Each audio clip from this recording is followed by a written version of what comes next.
Russia's defense ministry says rebel groups have been armed with chemical weapons in Syria and are planning to stage false flag attacks as a pretext for the US to carry out airstrikes.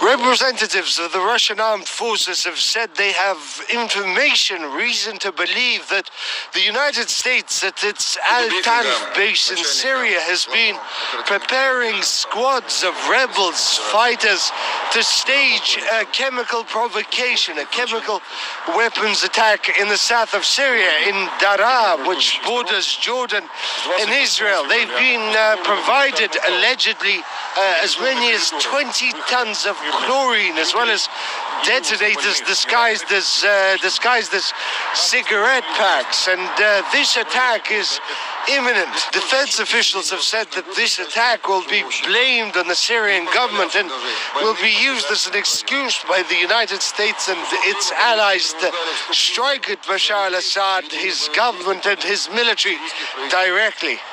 The provocations mentioned will be used as a pretext for the United States and its allies to conduct airstrikes against military and state infrastructure in Syria. We're seeing that such strikes are being prepared by warships in the Mediterranean, the Red Sea, and in the Persian Gulf. At the same time, speaking in Astana, Sergei Lavrov, the Russian foreign minister, said that the Syrian conflict is beginning to look less like a proxy war than a direct confrontation. There are US special forces on the ground. They are no longer denying this.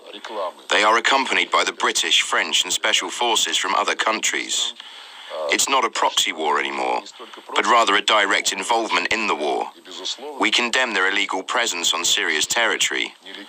The US-led coalition is not legitimate from the UN point of view either. We are pragmatic people, and we understand that we should not engage in armed conflict with them. And we begin tonight with a horrific attack overseas and the forceful threat here at home. The pictures coming in, a warning, they are difficult to look at. Children being hosed off, treated after an alleged chemical attack in Douma that reportedly killed at least 40. President Trump responding on Twitter, vowing a big price will be paid, slamming Syrian President Bashar al-Assad, calling him, quote, an animal, and calling out Russian President Vladimir Putin by name. It was 1 year ago that President Trump launched Tomahawk missiles into Syria, but last week the president suggested the possibility of pulling troops out of that war-torn nation.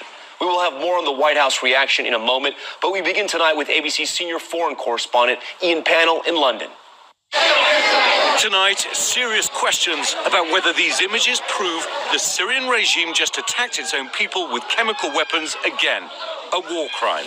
The strikes came after dusk Saturday, following a months-long barrage of attacks in the district of Douma, near the capital Damascus. What happened next is difficult to watch. Patients pouring into makeshift clinics with burning eyes, struggling to breathe. At least 40 dead, choking on an unknown substance. Once again, the regime of Syrian President Bashar al-Assad, backed by the Russians, has denied using chemical weapons, claiming these videos are fabricated. They've said the same thing repeatedly in the past. It's been just over a year since a similar strike in Khan Sheikhoun. Tonight I ordered a targeted military strike on the airfield in Syria from where the chemical attack was launched. There have been at least a half dozen suspected chemical attacks in Syria since the president launched those airstrikes, which were meant to deter. What's up, guys? It's Marv. I would be playing a video right here, but this is fresh news and there isn't one.